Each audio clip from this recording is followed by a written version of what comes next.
अहमदपूर तालुक्यातील आजणी खुर्द येथील वैशाली बुद्ध विहार भूमिपूजन सहकार मंत्री बाबासाहेब पाटील यांच्या हस्ते समारंभ संपन्न। अहमदपूर तालुक्यातील आजणी खुर्द गावामध्ये धम्मचक्र प्रवर्तन दिनाच्या शुभ मुहूर्तावर वैशाली बुद्ध विहारच्या भूमिपूजन समारंभाचे आयोजन करण्यात आले होते। या भूमिपूजनात सहकार मंत्री माननीय नामदार बाबासाहेब पाटील उपस्थित होते। यावेळी बाबासाहेब पाटील साहेबांच्या शुभ हस्ते भूमिपूजन समारंभ पार पडला। यावेळी बाबासाहेब पाटील साहेबांनी या पवित्र कार्यासाठी मनपूर्वक शुभेच्छा दिल्या आणि बुद्ध विहार लवकरात लवकर पूर्ण होईल अशी सदिच्छा व्यक्त केली। या विहारामुळे परिसरातील नागरिकांसाठी एक नवीन आध्यात्मिक आणि सामाजिक केंद्र उपलब्ध होणार आहे। या भूमिपूजन समारंभाचे अध्यक्ष पूज्य भंते धम्मबोधीजी होते। या कार्यक्रमासाठी माजी खासदार सुनील गायकवाड, माजी सरपंच साहेबराव जाधव, कृषी उत्पन्न बाजार समितीचे सभापती मंचकराव पाटील, प्रदेश सरचिटणीस शिवानंद हेंगणे, जिल्हाध्यक्ष बाबासाहेब कांबळे, रिपाई नेते श्रीकांतभाऊ बनसोडे, राष्ट्रवादी काँग्रेस पार्टीचे तालुकाध्यक्ष शिवाजीराव देशमुख, माजी नगरसेवक भरतभाऊ चामे, अजहर बागवान, अहमदपूरचे मुख्याधिकारी संतोष लोमटे, निवृत्तीराव कांबळे, तानाजी राजे, अशोक सोनकांबळे, बाळासाहेब बेडेद, प्रदीप उर्फ मुन्ना कांबळे, बालाजी पवार, मनोहर गायकवाड, माधव सखदे, श्रीकांत मजगे, हरिभक्त परायण, बालाजी महाराज अजनीकर, संतोष कांबळे, माधव मानेसर, प्राध्यापक द मा मानेसर, प्रकाश ससाने, अशोकराव मोरे, चंद्रशेखर भालेराव, सोमन येलगटे, सरपंच डॉक्टर भालचंद्र चाटेसर, वैभव बेंबळकर, विश्वनाथ पाटील, एकनाथ बुवा, बळीराम मोरे, चंद्रमणी भालेराव तसेच सर्व बौद्ध उपासक उपासिका व पत्रकार बांधव या भूमिपूजन समारंभास उपस्थित होते। राष्ट्र माझा लाईव्ह न्यूजसाठी दिलीप मोरे, अहमदपूर।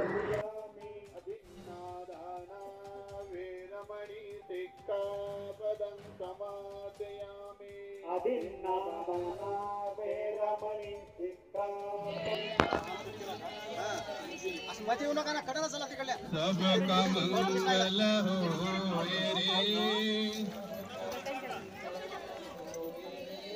जल की थल की और गगन की सबका मंगल होए रे सबका मंगल होए रे तेरा मंगल मेरा मंगल तेरा मंगल मेरा मंगल सबका मंगल होए रे जन जन मंगल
घडामोडी जाणून घेण्यासाठी राष्ट्र माझा लाईव्ह न्यूज चॅनलला सबस्क्राईब व लाईक करा।